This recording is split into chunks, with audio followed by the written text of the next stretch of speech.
जय हिंद दोस्त, मैं आपका दोस्त शिवाजीत। अंतर्राष्ट्रीय प्लेयर दोस्त, सबसे बड़ी एक और न्यूज बीपीएससी टीआरई 1.0 और 2 पॉइंट दोनों से निकल के आ रही है, यानी 1.0 और 2 पॉइंट दोनों से निकल के आ रही है। और ये है ईडब्ल्यूएस आरक्षण को लेके। आपको बता दें 50% ऐसे युवक हैं जो सूचनाओं के माध्यम से हमें प्राप्त हुआ है, सूत्रों के हवाले से प्राप्त हुआ है कि 50% लोग अवैध तरीके से भर्ती हो गए हैं, जिसको कि ईडब्ल्यूएस का आरक्षण नहीं होना चाहिए था, उसने भी ईडब्ल्यूएस का आरक्षण लेके, उसकी छूट लेके भर्ती हो गया है। आपको पता है अब नियम के तहत ईडब्ल्यूएस का आरक्षण कितना नीचे तक चला जाता है, उसके बाद वहाँ से लोग भर्ती होके अपना एक रोजगार प्राप्त कर लेते हैं। इससे उन युवाओं को बहुत असर पड़ता है जो कि जनरल में अपने मेहनत से पहुंचते हैं। ईडब्ल्यूएस आरक्षण के कारण बहुत ऐसे युवा हैं जो फर्जीफिकेशन तरीके से ईडब्ल्यूएस आरक्षण में प्रवेश करके उन युवाओं के रोजगार को रोक दिए हैं जो अपने मेहनत के दम पे ईडब्ल्यूएस का आरक्षण का लाभ ले पाते। क्योंकि वो गरीब थे और उनकी लड़ाई ऊंची नहीं हो सकती है, इसलिए वो इस आरक्षण का धोखा देते हुए और पूरे बिहार में एक नया गतिविधि को पैदा करते हुए आरक्षण का लाभ ले चुके हैं।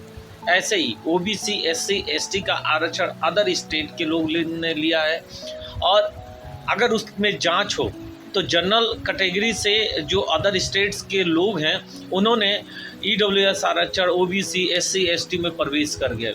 इसकी सही से बाकायदा जांच होनी चाहिए, सबके जाति का, सबके निवास का, ये बाकायदा जांच होने के बाद ही तकदीर करनी चाहिए कि आखिर वो बिहार के हैं या ईडब्ल्यूएस के आरक्षण के अंदर आते हैं कि नहीं आते। इसकी जांच होना आवश्यक है। ये बिहार राज्य के हर एक युवा के लिए आवश्यक है।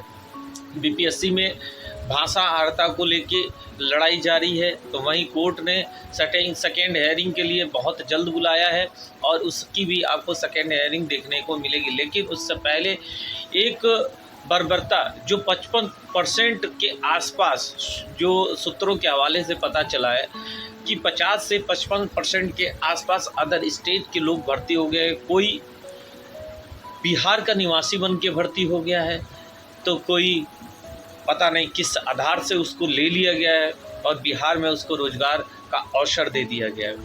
ये आप और हमारे लिए घातक है और हर एक युवा को एकजुट होकर अपनी आवाज़ उठानी चाहिए कि ईडब्ल्यूएस का आरक्षण उसी को मिलना चाहिए जो ईडब्ल्यूएस के अंदर है। ईडब्ल्यूएस का आरक्षण की अगर जांच होती है तो फ़ायदा एससी, एसटी, ओबीसी और अन्य लोगों को भी होगी। साथ में ईडब्ल्यूएस आरक्षण का जो लाभ प्राप्त करते हैं अभ्यर्थी, उनको भी इसका फ़ायदा देखने को मिलेगा। वो इस प्रकार कि जब ईडब्ल्यूएस का जो लाभ लेने वाला नहीं है वो ईडब्ल्यूएस से बाहर जब निकलेगा तो जनरल मेरिट लिस्ट में जोड़ा जाएगा। जब सीटें खाली होंगी ईडब्ल्यूएस की, तो जो ईडब्ल्यूएस के आरक्षण लेने वाले सही हकदारी व्यक्ति हैं वो ईडब्ल्यूएस के आरक्षण में प्रवेश कर जाएंगे और उनको एक रोजगार मिल जाएगा। जब जनरल मेरिट लिस्ट जारी होगी तो उसमें भी बहुत सारे ईडब्ल्यूएस वाले बाहर होंगे और वहाँ पे एससी, एसटी, ओबीसी और जनरल से आए हुए जो अभ्यर्थी हैं, जो अच्छी मेरिट लिस्ट में अच्छा नंबर प्राप्त किए, तो उनको अपना स्थान प्राप्त हो जाएगा और ये धोखेबाज व्यक्ति बाहर हो जाएंगे। तो इसके बारे में जानना बेहद आवश्यक है और आप लोग सूचनाओं के आधार पे इसको भी प्राप्त कर सकते हैं आरटीआई के माध्यम से। आपको पता है कि आरटीआई जो डाला गया है उसका फ़ायदा हम लोग को मिलने वाला है। जो हम लोग ने चाहे सप्लीमेंट्री रिजल्ट के लिए डाला हो, वहाँ पे भाषा अर्हता के लिए डाला हो, वहाँ पे अभी बहुत अधिक भाषा अर्हता पे इसका बेनिफिट दिखने जा रहा है, जो कि अगली हेयरिंग है उसमें सारी बातों को रखा जाएगा, दिखाया जाएगा कि बीपीएससी और शिक्षा विभाग के नियम कानून के तहत हमने आरटीआई डाला था और उन्होंने अपने नियम कानून में इस रूप में बदलाव किया है और ऐसे चेंजिंग की बात कही है जो कि बीपीएससी में लागू नहीं किया गया।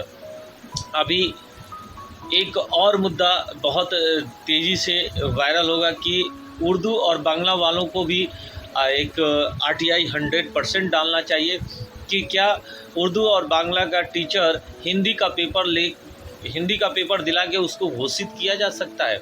और क्या ऐसा कोई नियम या कोई प्रावधान है कि उर्दू और बांग्ला के स्थान पे हिंदी का पेपर लेके उसको उर्दू और बांग्ला का टीचर बनाया जा सके, और किस प्रावधान के अंतर्गत आता है? इसके तहत आरटीआई के जवाब में बीपीएससी और शिक्षा विभाग अपने आप में ही फंस जाएगा, और इसका जवाब न दे पाने के कारण बीपीएससी टीआरई 2.0 भर्ती रद्द हो जाएगी, और ये जांच का दायरा बहुत आगे बढ़ जाएगा। मैंने कहा था आपसे कि आरटीआई एक ऐसा हथियार है जो कि सरकार को जवाब देना पड़ेगा, नहीं देने पे उस पर कानूनी कार्रवाई भी की जाएगी। अभी जितने लोगों ने आरटीआई दिया है, थोड़ा लेट ही सही, लेकिन आरटीआई का अब जवाब आना शुरू हो गया है। तो मैं वही कहूँगा कि जो भाषा आर्ता को लेके केस किए हैं वो भी आरटीआई डाले, साथ में उर्दू बांग्ला वाले सबसे अधिक इम्पॉर्टेंट है, इन्हीं पे निर्भर है कि पेपर रद्द होगा कि नहीं। उर्दू और बांग्ला वालों को आरटीआई 100% डालना चाहिए, ताकि इस भर्ती प्रक्रिया को रद्द कराने में आपकी अहम भूमिका अदा हो सके। जैसे कि आपको पता है कि 9वीं 10वीं का जो पेपर 8 तारीख को लिया गया था, उस पेपर में बीपीएससी टीआरई 2.0 की हम बात कर रहे हैं, उस पेपर को 2 घंटे विलम्ब किसके नियम किसके आदेश पे कराया गया था, इस पे भी आरटीआई पड़ सकती है। इसके लिए भी आप मांग कर सकते हैं। क्या कोई ऐसा प्रावधान है जिसके तहत पेपर को तत्काल नियम से 2 घंटा विलम्ब किया जा सके? ऐसा कोई नियम, ऐसा कोई प्रावधान है? जबकि हमें जानकारी है ऐसा कोई नियम, कोई प्रावधान नहीं है। पेपर को रद्द करके उसका नया डेट जारी करने का प्रावधान और नियम है। तो इसकी भी जांच बहुत तगड़े तरीके से आरटीआई के माध्यम से होगी। अभी आपको पता है कि मैंने कल के ही डेट में आपको बताया था कि भागलपुर से 114 अभ्यर्थियों को गिरफ्तार किया जाता है, जिसमें से केवल 55 के ऊपर ही कानूनी कार्रवाई किया जाता है और बाकी सबको आयोग ठहरा के बाहर कर दिया जाता है। आखिर जो 59 अभ्यर्थी थे उनके ऊपर उचित कार्रवाई क्यों नहीं हुई, इसकी भी जांच एक बहुत ज़रूरी है और अहम हो जाता है तब जब देश और राज्य की कानून व्यवस्था ऐसी हो जो कि अंगुली उठाने से पीछे हट रही हो, उन लोगों को बचाने का प्रयास कर रही हो। आखिर वो कौन है, किनको बचाने का प्रयास सरकार के द्वारा हो रहा है, इसके बारे में जानना जरूरी है। ईडब्ल्यूएस का आरक्षण बहुत खतरनाक है और ईडब्ल्यूएस का आरक्षण जिनको नहीं होना चाहिए वो ईडब्ल्यूएस के आरक्षण के अंदर आ गए हैं। वो भी SC ST के अंदर आप जाके देखिए कई अदर कास्ट भी आ गई हैं जिनको कि OBC SC ST के अंदर नहीं होना चाहिए।